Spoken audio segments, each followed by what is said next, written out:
Olá, gente, estou de volta. E agora com o capítulo 2, que trata do orçamento público como um todo, o orçamento na Constituição Federal. O orçamento, quando eu falo, PPA, LDO e LOA. Então, muito cuidado, muita atenção com esse capítulo. Então, grandes questões, várias questões são montadas com base no capítulo 2, que trata do sistema orçamentário brasileiro. Vamos ver o que eu selecionei? Vamos lá. Capítulo 2. Orçamento na Constituição Federal de 88. Plano plurianual, Lei de Diretrizes Orçamentárias e a Lei Orçamentária Anual. Vamos à questão 2. Despesas orçamentárias de agregação neutra, como dívidas e ressarcimentos, não integram o plano plurianual.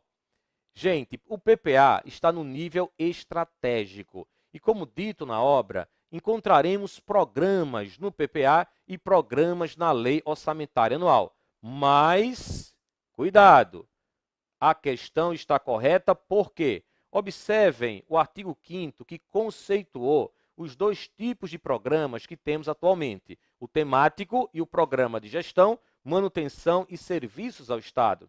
Mas quem vai fundamentar a questão, quem vai validar a questão é o parágrafo único. Não integram o PPA atual os programas destinados exclusivamente a operações especiais. Essas despesas tidas como operações especiais são aquelas que não geram produto. E quando a despesa não gera um produto, tipo pagamento de uma indenização, uma restituição, pagamento dos juros da dívida, pensionistas inativos, quando uma despesa não gera um produto e é classificada como operações especiais, esse seu programa não estará no PPA, não estará contemplado no PPA, mas apenas na Lei Orçamentária Anual, uma questão recente do TCE de Pernambuco, 2017. Mais uma. Se determinado projeto não for incluído na relação de prioridades e metas da Lei de Diretrizes Orçamentárias, sua inclusão na Lei Orçamentária Anual será vedada. Gabarito, falsa questão de número 5. A LDO, gente, tem como papel principal orientar a elaboração e a execução da LOA. Artigo 65, parágrafo 2º da Constituição Federal. Dentre outros pontos, metas e prioridades. Priorizar significa hierarquizar. Mas não é porque a LDO deixou de estabelecer uma prioridade que tal ação não poderá ser colocada na Lei Orçamentária Anual. Eu posso sim colocar uma ação na LOA, mesmo não havendo a prioridade escolhida pela Lei de Diretrizes Orçamentárias. Por isso, errada a questão. Mais uma. Sexta questão. Em determinado ano, devido à frustração de receitas públicas anteriormente estimadas e à dificuldade de se aprovarem no Congresso Nacional medidas consideradas na elaboração das leis orçamentárias e que permitiriam a redução de uma série de despesas, o governo federal verificou que não conseguiria cumprir a meta de resultado primário anteriormente estabelecida. Considerando essa situação hipotética, assinale a opção correspondente ao diploma legal que o governo deve propor alterar para afastar a caracterização de descumprimento da referida meta. Simplesmente a banca cobrou. Essas metas, que são metas fiscais, são pré-estabelecidas onde? Onde, gente? Na Lei de Diretrizes Orçamentárias. Então, a LDO ganhou muito mais importância com a vigência da Lei de Responsabilidade Fiscal. E você, como eu já falei na obra, terá que ter muito cuidado com aqueles pontos que são da LDO segundo a Constituição Federal e outros que são também da LDO segundo a Lei de Responsabilidade Fiscal. A Constituição Federal, em seu artigo 65, parágrafo 2º, deixou bem claro que a LDO também contemplará metas e prioridades. Cuidado, hein? Essas metas da LDO são metas fiscais, metas para receitas, despesas, resultado nominal, resultado primário e para o montante da dívida pública. Aí depois veio a LRF e determinou a inclusão na LDO de um anexo chamado de anexo de metas fiscais, artigo 4º da Lei de Responsabilidade Fiscal. Então, se queremos alterar a meta do resultado primário, vamos pegar a LDO, porque lá é que encontraremos o anexo de metas fiscais. E lembrando que essa meta projetada poderá ser superavitária, mas também poderá ser deficitária, hein? Mais uma. Nona questão.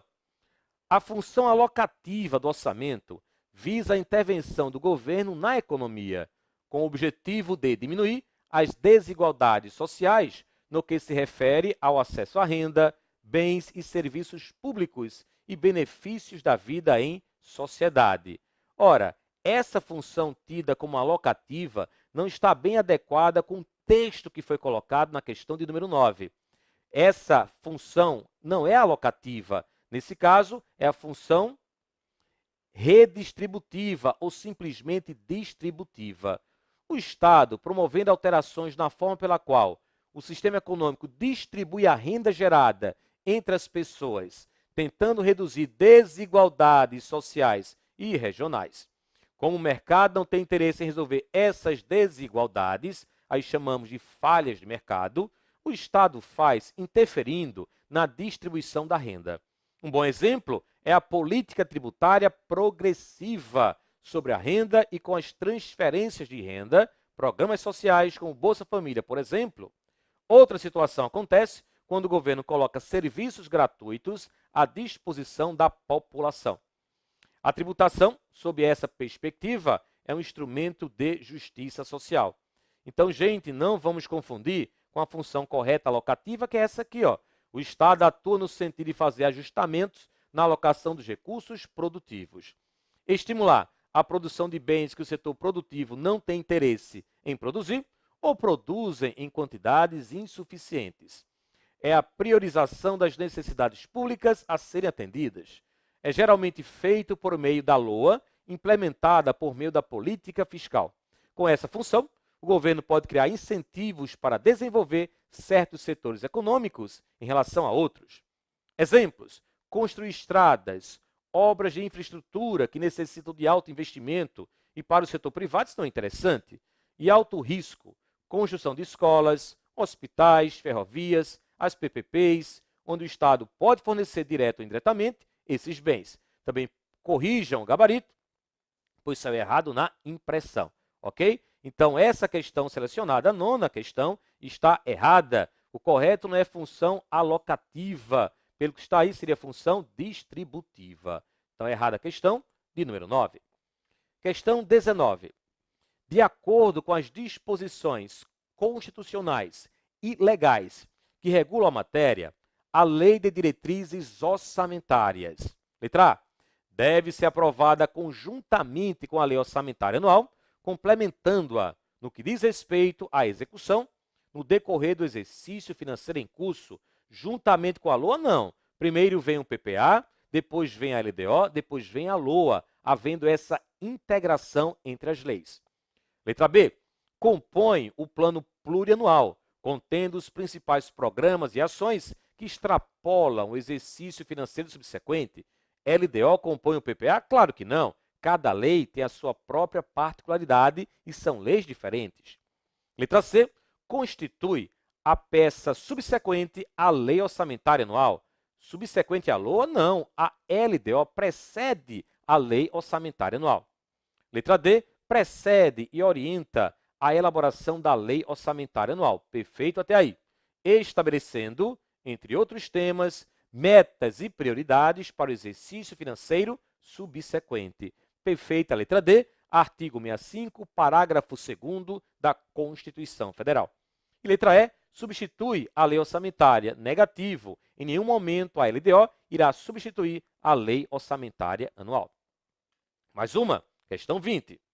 Nos termos da Constituição Federal, é conteúdo da lei orçamentária anual. 1. O orçamento fiscal referente aos fundos da União. E aí, o que é que acham? É conteúdo da LOA? Deixa eu só aqui marcar. É sim conteúdo da LOA. Faz parte daquela nova roupagem da lei orçamentária. Estão lembrados, não é? A Constituição Federal criou o PPA, criou a LDO, mas não criou a LOA, deu uma nova roupagem. Que nova roupagem foi essa? Orçamento fiscal, investimento e o orçamento da Seguridade Social. Lembrando que no orçamento fiscal e no orçamento da Seguridade, todos que lá irão compor foram instituídos e são mantidos pelo poder público. 2. O orçamento de investimento das empresas, em que a União, direta ou indiretamente, detenha a maioria do capital social com direito a voto. Também faz parte da Lei Orçamentária Anual. 3. Autorização para abertura de créditos suplementares. E agora? Também faz parte da Lei Orçamentária Anual. Artigo 165, parágrafo 8º. A Lei Orçamentária Anual não conterá dispositivo estranho à previsão de receitas e à fixação de despesas, não se incluindo nessa proibição a autorização para quê, gente? Para a abertura de créditos suplementares e para a contratação de operações de crédito, ainda que por antecipação de receita, nos termos da lei. Então, faz parte, sim, da Lei Orçamentária Anual, artigo 65, parágrafo 8º. Continuamos. 4. A autorização para a contratação de operação de crédito por antecipação de receita. Acabei de citar o artigo 65, parágrafo 8º, que também inclui essa autorização. E 5. Critérios e forma para a limitação de empenho.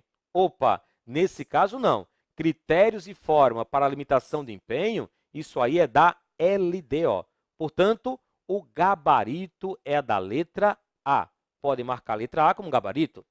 Só que, reforçando a ideia do orçamento atual, o orçamento-programa, concepção do orçamento moderno, surgiu através da difusão do PBBS, que é o Planning Program Budget System, que surgiu nos Estados Unidos com caráter mais gerencial, que é a LOA atual, não é verdade?